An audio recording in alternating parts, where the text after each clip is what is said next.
Praise lord. ఈ సాయంకాలపు వేళ దేవుడు నీకు ఇస్తున్న వాగ్దానము రూతు గ్రంథము 3వ అధ్యాయము 11వ వచనం.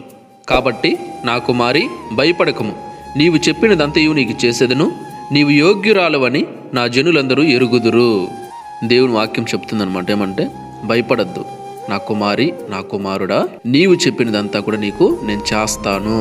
నీవు యోగ్యుడవు, యోగ్యురాలవని నా జనులందరూ కూడా ఎరుగుదురు, తెలుసుకున్నారు అని చెప్తున్నానమాట.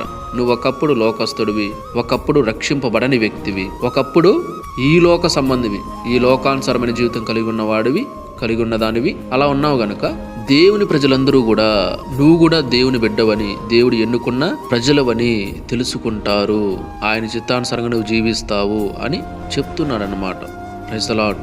ఇప్పుడు చాలామంది, ప్రభా నేను కూడా మీ సేవ చేయాలి, నేను కూడా మీ చిత్తం జరిగించాలి, నేను కూడా మీకు నచ్చినట్టు జీవించాలి అని చాలామంది అయితే నేను కూడా ఇలా ఉండాలి అని ఆశపడుతుంటారు. వారందరికీ దేవుడు చెప్తున్నాడు, భయపడద్దు, నీవు చెప్పిందంతా కూడా నీకు చేస్తాను, నువ్వు కూడా యోగ్యుడవు, యోగ్యురాలు అని అందరూ తెలుసుకుంటారని చెప్తున్నాడు అనమాట. Praise the lord.